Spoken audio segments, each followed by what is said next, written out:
So, you want to render in Blender, huh? Well, of course. I mean, why else would you be watching this video? Well, anyway, let's jump right into it.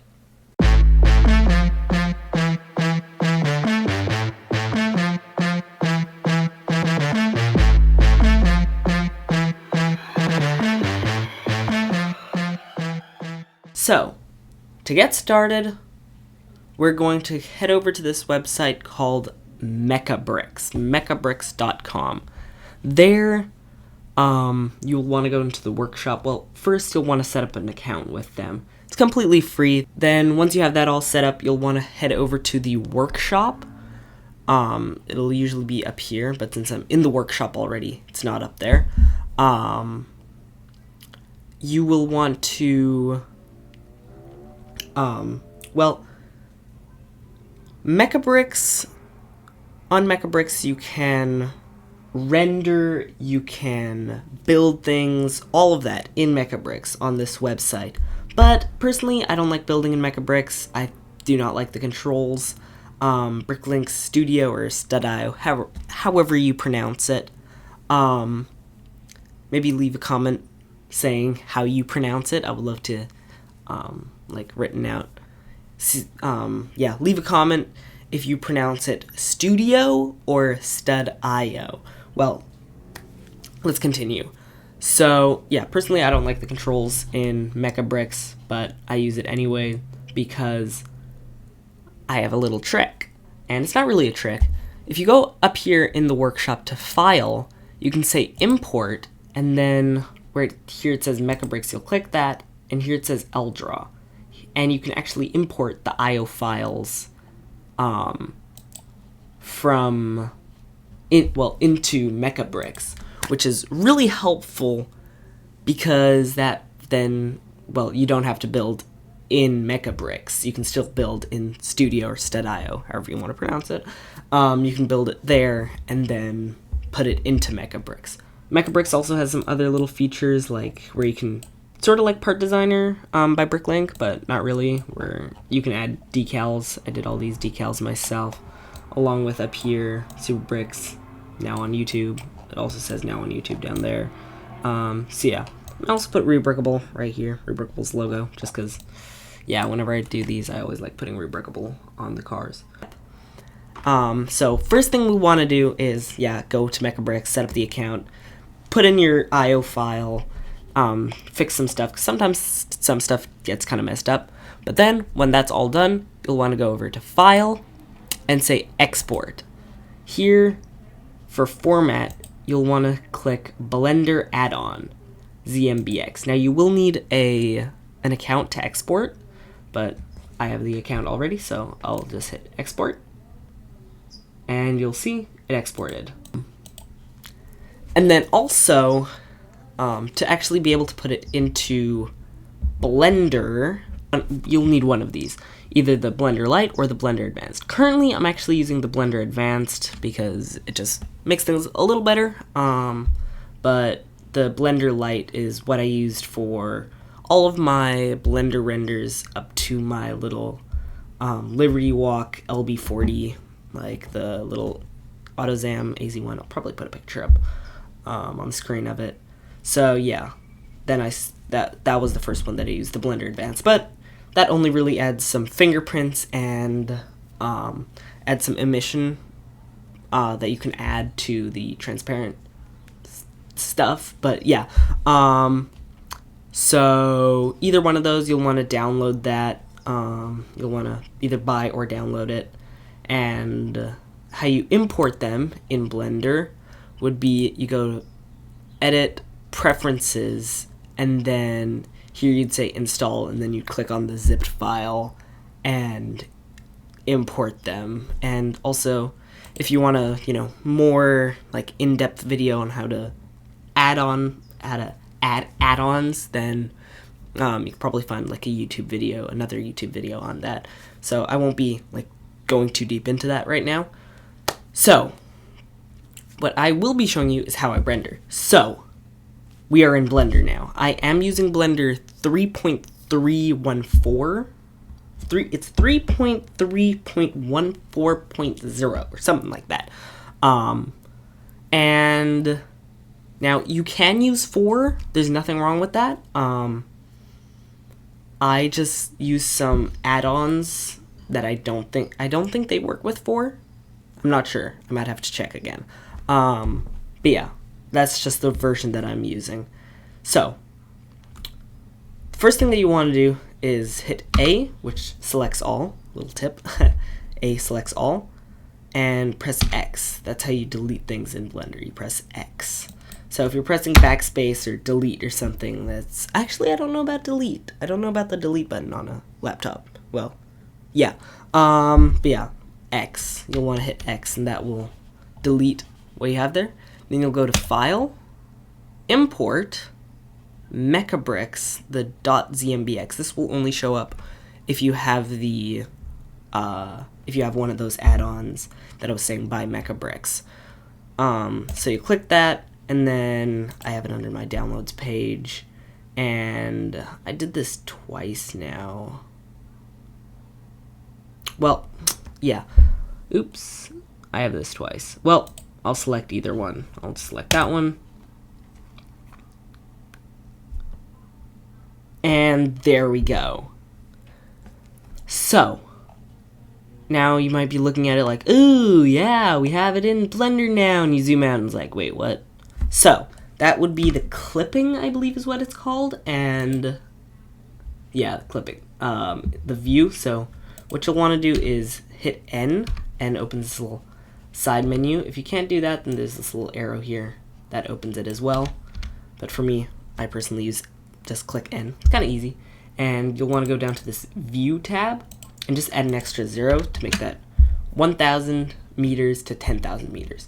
The reason why you have to do this is because MechaBricks' bricks are actually really big in Blender. And I believe there's an extra add-on, I think I might have it, that scales them down to the more Lego size, but you don't really need to do that. This works perfectly fine like this. So now that we have this all set up, one thing that you're going to want to do is go over here to the little camera and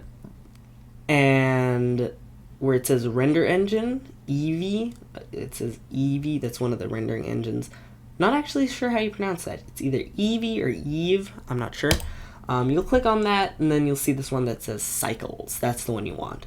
Click cycles, and I'm not really sure for the device. I always keep it on the CPU. And then for the viewport max samples, this will be the how strong it renders it. This we can set, I usually set that to 100, and the actual render max samples from either 20 to 100. Let's go 20 for now. And so now we are going to add, I'm going to click on the collection, this first little collection up here, and I'm going to say add mesh circle. So this will be what I'm currently showing you how to do is how to do my sort of studio lighting. I guess I should have specified that at the beginning. I'm doing the studio lighting that I like doing, which I've done on pretty much every MOC. It is different. It is slightly different than the way I did on the modified Oxy Motors JP110 that I did when I modified the JP110 by oxiebricks.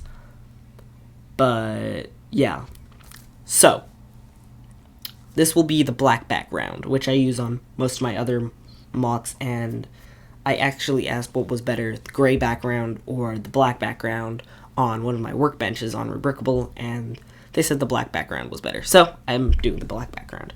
So we added a little circle, and we're gonna hit on this little side panel over here. We're gonna hit this one, which is scale. I guess you could also say S to do that. Oh, interesting. I don't usually do that. So then you can either select this white circle. You want to, select the white circle and just like make this really big, like really big. You want that really big. So now that it's really big, you're going to go up here where it says object mode, click edit mode, and press F, which will fill this. Now go back to object mode and select it.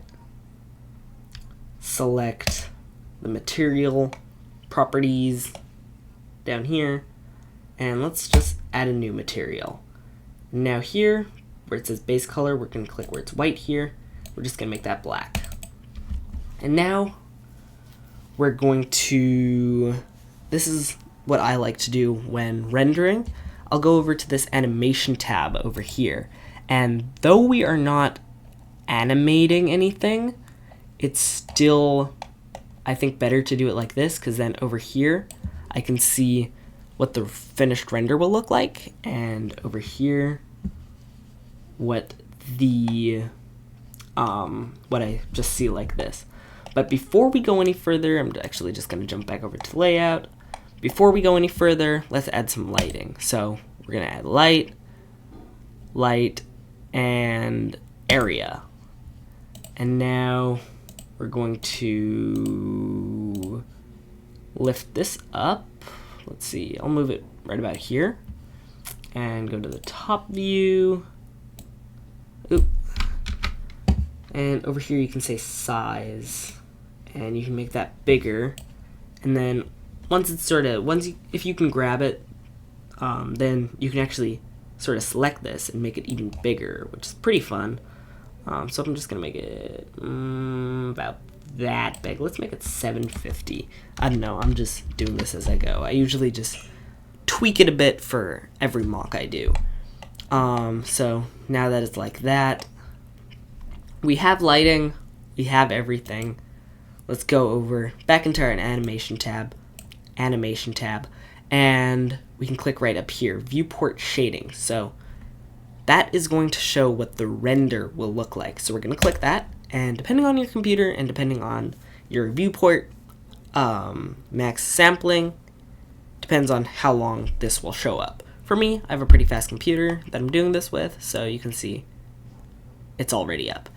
And so now you're like, okay, we have a rendered, like you can see the scene and everything, but it doesn't look that good. Like this all looks gray, like different grain. This looks kind of, I mean, it's black, but it's not really black. So what we're gonna do is we're gonna go over here, press where it says world properties, color. We're gonna click there, and we're just gonna make this all the way black. And you're like, okay, that just made things worse. Aha, here's the thing. Because the bricks and mecha bricks are so big when you put them into Blender, the light that we added is actually not powerful enough. And also we're having problems with the clipping again. Yeah, that is one thing. When you do jump to a different tab, you are going to have to change your clipping again. So let's do that over here too. So these lights are not powerful enough for how big this thing is. This is like 1,000 feet long, or like it was I measured it yesterday. It was like 320 meters or something like that. I don't know. I can't remember. So what we're gonna do is we're gonna click on the light. Oh, I have it selected already. So yeah, you want to click on the light, press down on this light bulb here, and just add a couple zeros. You see? It's starting to light things. And usually you want to get that to 1 watt. I don't know. 1 MW. I'm assuming that's milliwatts. I don't know. So you want to set it so that it looks like this. And now from here, I'll just usually tweak this a bit. 5, that looks a bit too bright. 2 maybe, yeah, maybe 1. 1's fine. Yeah, 1 works. So there we have all that. And you're like, okay, great, let's render. So click render image, or even F12. F12 works too. And then you get this, no camera found in scene. Yep, we deleted our camera at the very beginning, so we're going to have to add a camera again. We can do this by saying add or what did I just add? I just added hair? Did I just add hair? What? Okay, Control Z, let's get rid of that. You can actually say Shift A, and that will open this, which will be add, and you will want to say, what am I looking for? Camera, right here, camera. And now, little trick, if you press this, that will be showing what the camera sees, and the camera's not really seeing anything right now.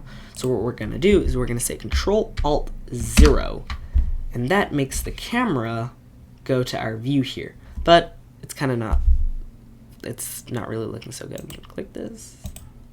So what you can do then is go over here to the view spot, again on this little side panel, select camera to view, and now when you can move this around, and when I press shift I can move it around like this.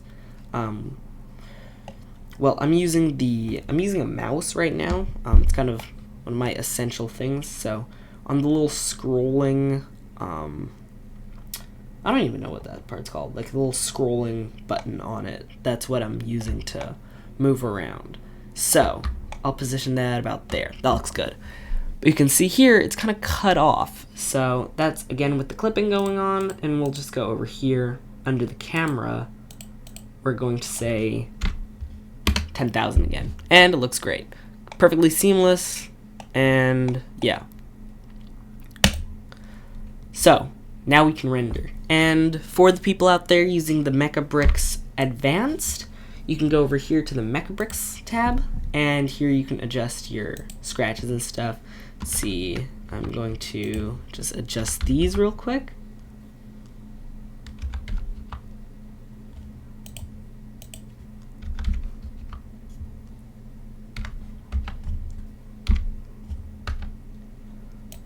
Quick tip, you kind of want to set the color shift to 0, otherwise it looks kind of weird, because it will recreate when you kind of have some bricks that have been, you know, like, that are older than others, and they'll be kind of like, their colors will be kind of off, like white Lego pieces, if you have them out in the sun long, then they'll, you know, turn yellow and stuff.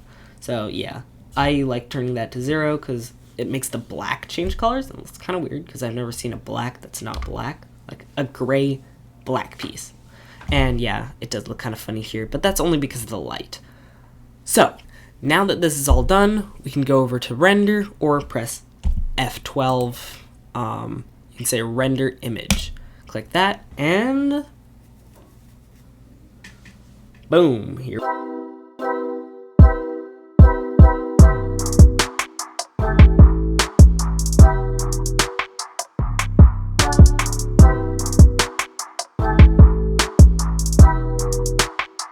Here, it's already done. It was only like a minute, maybe even less. Yeah, time, I think that's the time that it took. That's really good. On my laptop, it is a lot slower. That would have taken it a couple minutes, I think. So usually when I render, I'll do it on my computer here, my little PC. Not really little. So yeah, you can see it's all done now, and you can kind of see the fingerprints for the MOC Advanced users out there. You'll see the fingerprints on different spots. And so yeah, that's how I render for a studio lighting. If you enjoyed the video, then please like, subscribe, and hit the notification bell. And as always, have fun.